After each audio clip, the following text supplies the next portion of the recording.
This is what happened during the time of Xerxes. The Xerxes who ruled over 127 provinces stretching from India to Kush.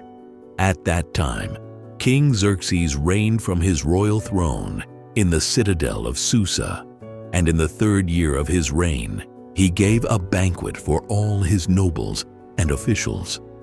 The military leaders of Persia and Media, the princes and the nobles of the provinces were present. For a full 180 days, he displayed the vast wealth of his kingdom and the splendor and glory of his majesty. When these days were over, the king gave a banquet lasting 7 days in the enclosed garden of the king's palace for all the people from the least to the greatest who were in the citadel of Susa. The garden had hangings of white and blue linen, fastened with cords of white linen and purple material to silver rings on marble pillars. There were couches of gold and silver on a mosaic pavement of porphyry, marble, mother of pearl, and other costly stones. Wine was served in goblets of gold, each one different from the other, and the royal wine was abundant, in keeping with the king's liberality. By the king's command, each guest was allowed to drink with no restrictions, for the king instructed all the wine stewards to serve each man what he wished. Queen Vashti also gave a banquet for the women in the royal palace of King Xerxes. On the 7th day, when King Xerxes was in high spirits from wine, he commanded the 7 eunuchs who served him, Mehuman, Biztha, Harbona, Bigtha, Abagtha, Zethar, and Carcas, to bring before him Queen Vashti, wearing her royal crown, in order to display her beauty to the people and nobles, for she was lovely to look at. But when the attendants delivered the king's command, Queen Vashti refused to come. Then the king became furious and burned with anger. Since it was customary for the king to consult experts in matters of law and justice, he spoke with the wise men who understood the times. According to law, what must be done to Queen Vashti? He asked. She has not obeyed the command of King Xerxes that the eunuchs have taken to her. Then Memucan replied in the presence of the king and the nobles, Queen Vashti has done wrong, not only against the king but also against all the nobles and the peoples of all the provinces of King Xerxes. For the queen's conduct will become known to all the women, and so they will despise their husbands and say, King Xerxes commanded Queen Vashti to be brought before him, but she would not come. This very day, the Persian and Median women of the nobility who have heard about the queen's conduct will respond to all the king's nobles in the same way. There will be no end of disrespect and discord. Therefore, if it pleases the king, let him issue a royal decree, and let it be written in the laws of Persia and Media, which cannot be repealed, that Vashti is never again to enter the presence of King Xerxes. Also, let the king give her royal position to someone else who is better than she. Then when the king's edict is proclaimed throughout all his vast realm, all the women will respect their husbands, from the least to the greatest. The king and his nobles were pleased with this advice. So the king did as Memucan proposed. He sent dispatches to all parts of the kingdom, to each province in its own script, and to each people in their own language, proclaiming that every man should be ruler over his own household, using his native tongue. Esther made queen.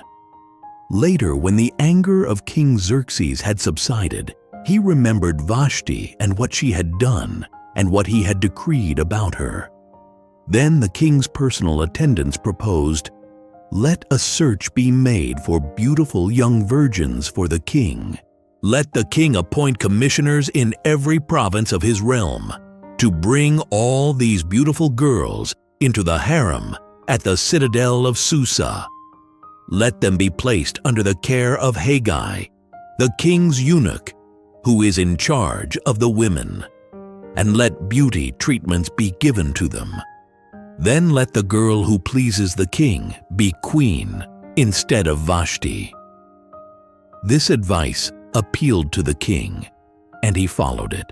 Now there was in the citadel of Susa a Jew of the tribe of Benjamin, named Mordecai son of Jair, the son of Shimei, the son of Kish, who had been carried into exile from Jerusalem by Nebuchadnezzar king of Babylon, among those taken captive with Jehoiakim, king of Judah. When the king's order and edict had been proclaimed, many young women were brought to the citadel of Susa and put under the care of Haggai. Esther also was taken to the king's palace and entrusted to Haggai, who had charge of the harem. She pleased him and won his favor. Immediately he provided her with her beauty treatments and special food. He assigned to her 7 female attendants selected from the king's palace and moved her and her attendants into the best place in the harem. Esther had not revealed her nationality and family background because Mordecai had forbidden her to do so. Every day he walked back and forth near the courtyard of the harem to find out how Esther was and what was happening to her. Before a young woman's turn came to go in to King Xerxes, she had to complete 12 months of beauty treatments prescribed for the women, 6 months with oil of myrrh, and 6 with perfumes and cosmetics. And this is how she would go to the king. Anything she wanted was given her to take with her from the harem to the king's palace. In the evening, she would go there, and in the morning, return to another part of the harem, to the care of Shashgaz, the king's eunuch who was in charge of the concubines. She would not return to the king unless he was pleased with her and summoned her by name. When the turn came for Esther, the young woman Mordecai had adopted, the daughter of his uncle Abihail, to go to the king, she asked for nothing other than what Haggai, the king's eunuch who was in charge of the harem, suggested, and Esther won the favor of everyone who saw her. She was taken to King Xerxes in the royal residence in the 10th month, the month of Tebeth, in the 7th year of his reign. Now the king was attracted to Esther more than to any of the other women, and she won his favor and approval more than any of the other virgins. So he set a royal crown on her head and made her queen instead of Vashti. And the king gave a great banquet, Esther's banquet, for all his nobles and officials. He proclaimed a holiday throughout the provinces and distributed gifts with royal liberality. Mordecai uncovers a conspiracy. When the virgins were assembled a second time, Mordecai was sitting at the king's gate. But Esther had kept secret her family background and nationality, just as Mordecai had told her to do, for she continued to follow Mordecai's instructions as she had done when he was bringing her up. During the time Mordecai was sitting at the king's gate, Bigthana and Teresh, 2 of the king's officers who guarded the doorway, became angry and conspired to assassinate King Xerxes. But Mordecai found out about the plot and told Queen Esther, who in turn reported it to the king, giving credit to Mordecai. And when the report was investigated and found to be true, the 2 officials were impaled on poles. All this was recorded in the book of the Annals in the presence of the king. Haman's plot to destroy the Jews. After these events, King Xerxes honored Haman son of Hammedatha, the Agagite, elevating him and giving him a seat of honor higher than that of all the other nobles. All the royal officials at the king's gate knelt down and paid honor to Haman, for the king had commanded this concerning him. But Mordecai would not kneel down or pay him honor. Then the royal officials at the king's gate asked Mordecai, "Why do you disobey the king's command?" Day after day they spoke to him, but he refused to comply. Therefore they told Haman about it, to see whether Mordecai's behavior would be tolerated, for he had told them he was a Jew. When Haman saw that Mordecai would not kneel down or pay him honor, he was enraged. Yet having learned who Mordecai's people were, he scorned the idea of killing only Mordecai.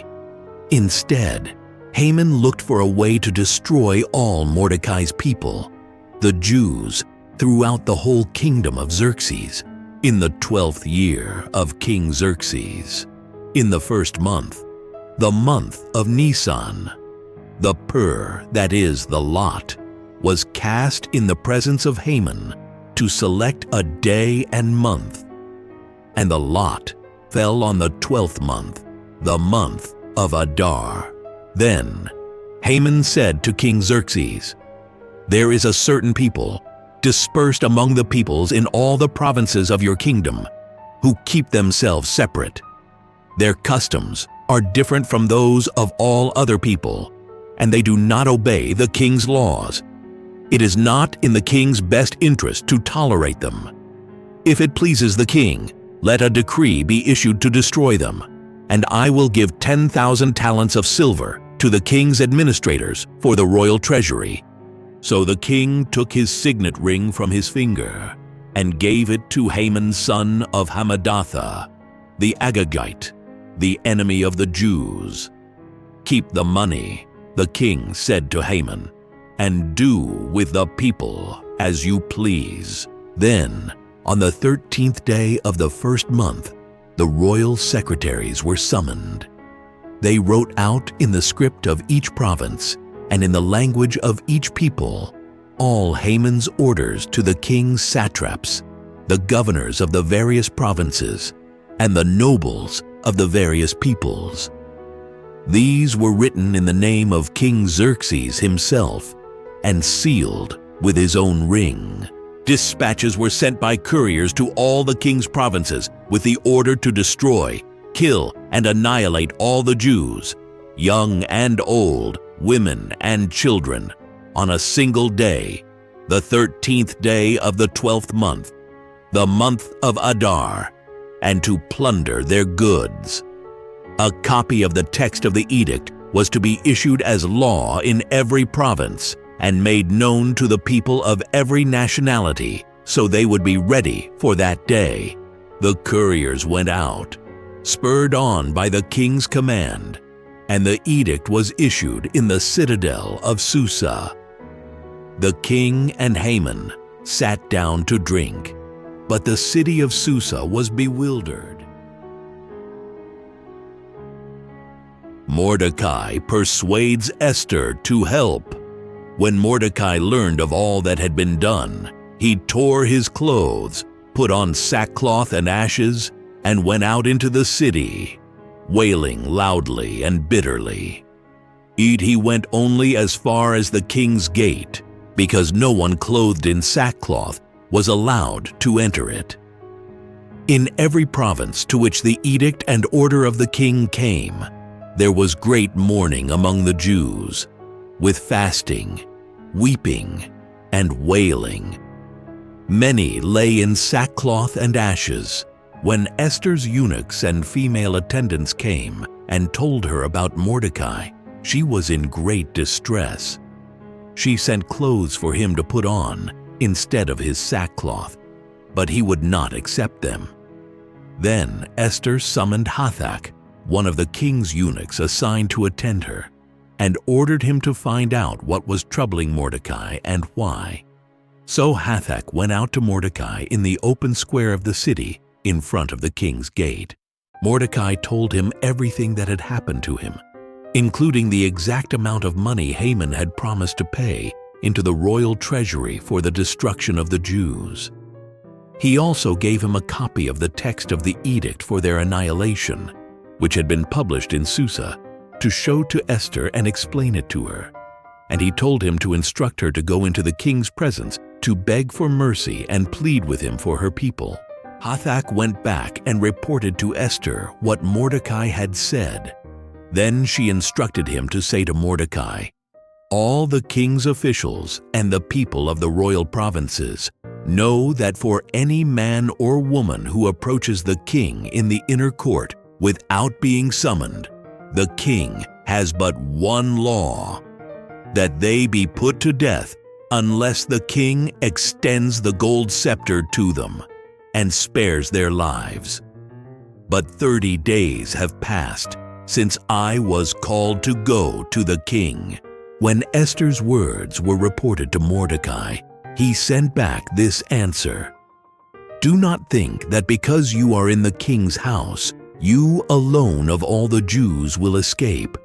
For if you remain silent at this time, relief and deliverance for the Jews will arise from another place, but you and your father's family will perish. And who knows but that you have come to your royal position for such a time as this?" Then Esther sent this reply to Mordecai: "Go, gather together all the Jews who are in Susa and fast for me. Do not eat or drink for 3 days, night or day. I and my attendants will fast as you do. When this is done, I will go to the king, even though it is against the law, and if I perish, I perish." So Mordecai went away and carried out all of Esther's instructions. Esther's request to the king. On the 3rd day, Esther put on her royal robes and stood in the inner court of the palace in front of the king's hall. The king was sitting on his royal throne in the hall, facing the entrance. When he saw Queen Esther standing in the court, he was pleased with her and held out to her the gold scepter that was in his hand. So Esther approached and touched the tip of the scepter. Then the king asked, "What is it, Queen Esther? What is your request? Even up to half the kingdom it will be given you." "If it pleases the king," replied Esther, "let the king, together with Haman, come today to a banquet I have prepared for him." "Bring Haman at once," the king said, "so that we may do what Esther asks." So the king and Haman went to the banquet Esther had prepared. As they were drinking wine, the king again asked Esther, "Now what is your petition? It will be given you. And what is your request? Even up to half the kingdom, it will be granted." Esther replied, "My petition and my request is this: if the king regards me with favor, and if it pleases the king to grant my petition and fulfill my request, let the king and Haman come tomorrow to the banquet I will prepare for them. Then I will answer the king's question, Haman's rage against Mordecai." Haman went out that day happy and in high spirits. But when he saw Mordecai at the king's gate and observed that he neither rose nor showed fear in his presence, he was filled with rage against Mordecai. Nevertheless, Haman restrained himself and went home. Calling together his friends and Zeresh, his wife, Haman boasted to them about his vast wealth, his many sons, and all the ways the king had honored him and how he had elevated him above the other nobles and officials. "And that's not all," Haman added. "I'm the only person Queen Esther invited to accompany the king to the banquet she gave. And she has invited me along with the king tomorrow. But all this gives me no satisfaction as long as I see that Jew Mordecai sitting at the king's gate." His wife Zeresh and all his friends said to him, "Have a pole set up, reaching to a height of 50 cubits, and ask the king in the morning to have Mordecai impaled on it. Then go with the king to the banquet and enjoy yourself." This suggestion delighted Haman, and he had the pole set up. That night, the king could not sleep, so he ordered the book of the Chronicles, the record of his reign, to be brought in and read to him. It was found recorded there that Mordecai had exposed Bigthana and Teresh, two of the king's officers who guarded the doorway, who had conspired to assassinate King Xerxes. "What honor and recognition has Mordecai received for this?" the king asked. "Nothing has been done for him," his attendants answered. The king said, "Who is in the court?" Now Haman had just entered the outer court of the palace to speak to the king about impaling Mordecai on the pole he had set up for him. His attendants answered, "Haman is standing in the court." "Bring him in," the king ordered. When Haman entered, the king asked him, "What should be done for the man the king delights to honor?" Now Haman thought to himself, "Who is there that the king would rather honor than me?" So he answered the king, "For the man the king delights to honor, have them bring a royal robe the king has worn, and a horse the king has ridden, one with a royal crest placed on its head. Then let the robe and horse be entrusted to one of the king's most noble princes. Let them robe the man the king delights to honor, and lead him on the horse through the city streets, proclaiming before him, 'This is what is done for the man the king delights to honor.'" "Go at once," the king commanded Haman. "Get the robe and the horse, and do just as you have suggested for Mordecai the Jew, who sits at the king's gate. Do not neglect anything you have recommended." So Haman got the robe and the horse. He robed Mordecai and led him on horseback through the city streets, proclaiming before him, "This is what is done for the man the king delights to honor." Afterward, Mordecai returned to the king's gate. But Haman rushed home with his head covered in grief and told Zeresh, his wife and all his friends, everything that had happened to him. His advisors and his wife Zeresh said to him, "Since Mordecai, before whom your downfall has started, is of Jewish origin, you cannot stand against him. You will surely come to ruin." While they were still talking with him, the king's eunuchs arrived and hurried Haman away to the banquet Esther had prepared. So the king and Haman went to Queen Esther's banquet, and as they were drinking wine on the second day, the king again asked, "Queen Esther, what is your petition? It will be given you. What is your request? Even up to half the kingdom, it will be granted." Then Queen Esther answered, "If I have found favor with you, your majesty, and if it pleases you, grant me my life. This is my petition. And spare my people. This is my request. For I and my people have been sold to be destroyed, killed, and annihilated. If we had merely been sold as male and female slaves, I would have kept quiet, because no such distress would justify disturbing the king." King Xerxes asked Queen Esther, "Who is he? Where is he, the man who has dared to do such a thing?" Esther said, "An adversary and enemy, this vile Haman." Then Haman was terrified before the king and queen. The king got up in a rage, left his wine, and went out into the palace garden. But Haman, realizing that the king had already decided his fate, stayed behind to beg Queen Esther for his life.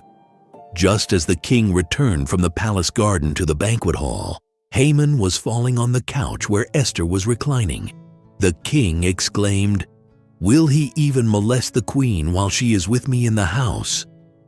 As soon as the word left the king's mouth, they covered Haman's face. Then Harbona, one of the eunuchs attending the king, said, "A pole, reaching to a height of 50 cubits, stands by Haman's house. He had it set up for Mordecai, who spoke up to help the king."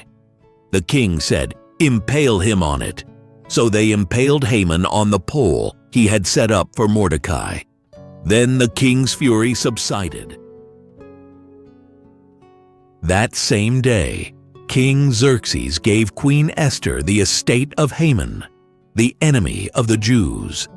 And Mordecai came into the presence of the king, for Esther had told how he was related to her.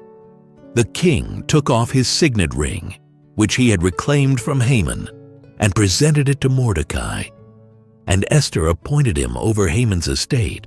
Esther again pleaded with the king, falling at his feet and weeping. She begged him to put an end to the evil plan of Haman the Agagite, which he had devised against the Jews. Then the king extended the gold scepter to Esther, and she arose and stood before him. "If it pleases the king," she said, "and if he regards me with favor and thinks it the right thing to do, and if he is pleased with me, let an order be written overruling the dispatches that Haman son of Hammedatha, the Agagite, devised and wrote to destroy the Jews in all the king's provinces. For how can I bear to see disaster fall on my people? How can I bear to see the destruction of my family?" King Xerxes replied to Queen Esther and to Mordecai the Jew, "Because Haman attacked the Jews, I have given his estate to Esther, and they have impaled him on the pole he set up. Now write another decree in the king's name in behalf of the Jews as seems best to you, and seal it with the king's signet ring. For no document written in the king's name and sealed with his ring can be revoked." At once the royal secretaries were summoned. On the 23rd day of the 3rd month, the month of Sivan, they wrote out all Mordecai's orders to the Jews and to the satraps, governors, and nobles of the 127 provinces stretching from India to Cush. These orders were written in the script of each province and the language of each people, and also to the Jews in their own script and language. Mordecai wrote in the name of King Xerxes, sealed the dispatches with the king's signet ring, and sent them by mounted couriers, who rode fast horses, especially bred for the king. The king's edict granted the Jews in every city the right to assemble and protect themselves, to destroy, kill, and annihilate the armed men of any nationality or province who might attack them and their women and children, and to plunder the property of their enemies. The day appointed for the Jews to do this in all the provinces of King Xerxes was the 13th day of the 12th month, the month of Adar. A copy of the text of the edict was to be issued as law in every province and made known to the people of every nationality, so that the Jews would be ready on that day to avenge themselves on their enemies. The couriers, riding the royal horses, went out, spurred on by the king's command, and the edict was issued in the citadel of Susa. The triumph of the Jews. When Mordecai left the king's presence, he was wearing royal garments of blue and white, a large crown of gold, and a purple robe of fine linen. And the city of Susa held a joyous celebration. For the Jews, it was a time of happiness and joy, gladness and honor.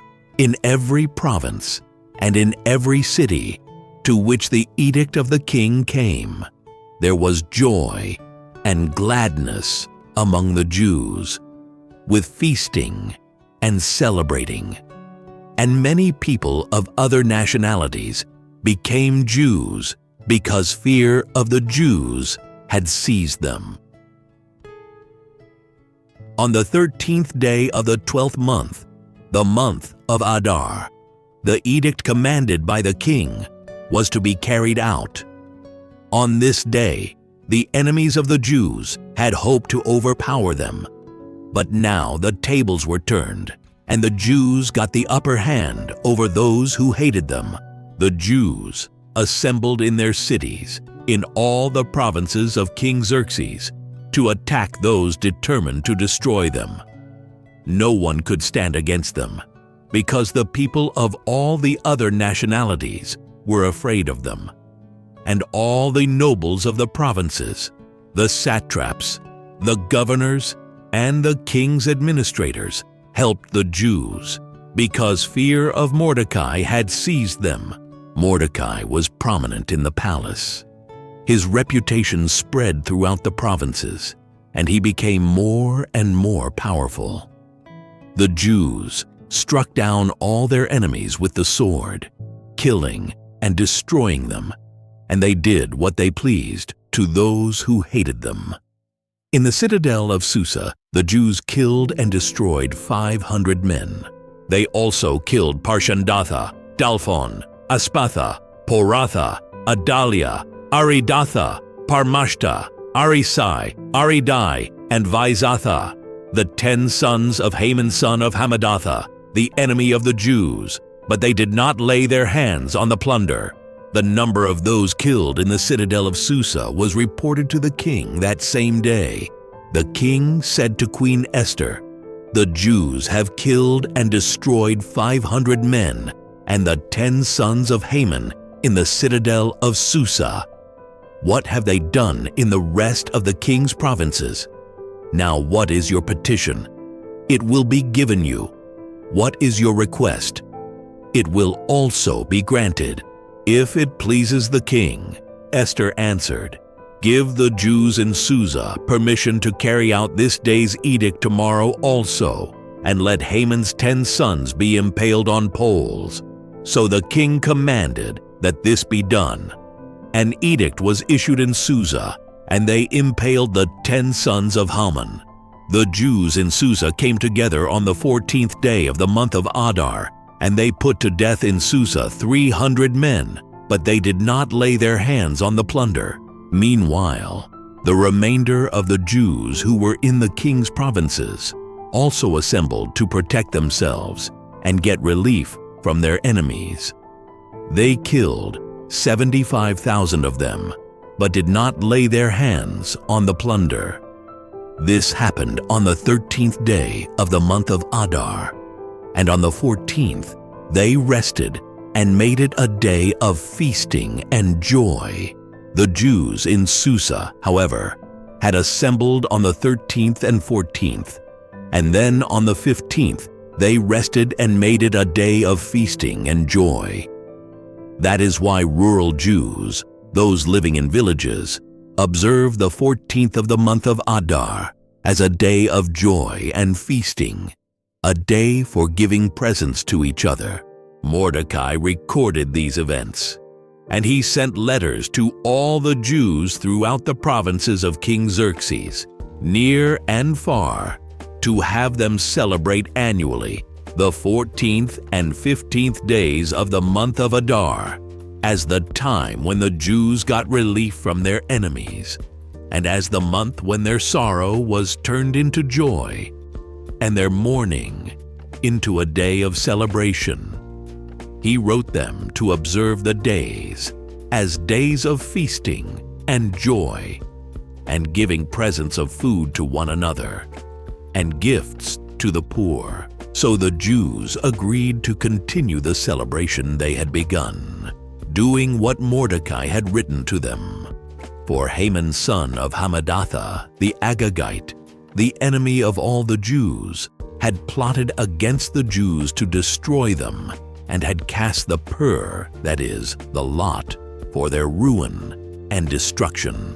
But when the plot came to the king's attention, he issued written orders that the evil scheme Haman had devised against the Jews should come back onto his own head, and that he and his sons should be impaled on poles. Therefore these days were called Purim, from the word pur. Because of everything written in this letter, and because of what they had seen and what had happened to them, the Jews took it on themselves to establish the custom that they and their descendants and all who join them should without fail observe these 2 days every year in the way prescribed and at the time appointed. These days should be remembered and observed in every generation by every family and in every province and in every city. And these days of Purim should never fail to be celebrated by the Jews, nor should the memory of these days die out among their descendants. So Queen Esther, daughter of Abihail, along with Mordecai the Jew, wrote with full authority to confirm this second letter concerning Purim. And Mordecai sent letters to all the Jews in the 127 provinces of Xerxes' kingdom, words of goodwill and assurance, to establish these days of Purim at their designated times, as Mordecai the Jew and Queen Esther had decreed for them, and as they had established for themselves and their descendants, in regard to their times of fasting and lamentation. Esther's decree confirmed these regulations about Purim, and it was written down in the records. The greatness of Mordecai. King Xerxes imposed tribute throughout the empire to its distant shores, and all his acts of power and might, together with a full account of the greatness of Mordecai, whom the king had promoted, are they not written in the book of the annals of the kings of Media and Persia? Mordecai the Jew was second in rank to King Xerxes, preeminent among the Jews, and held in high esteem by his many fellow Jews, because he worked for the good of his people and spoke up for the welfare of all the Jews.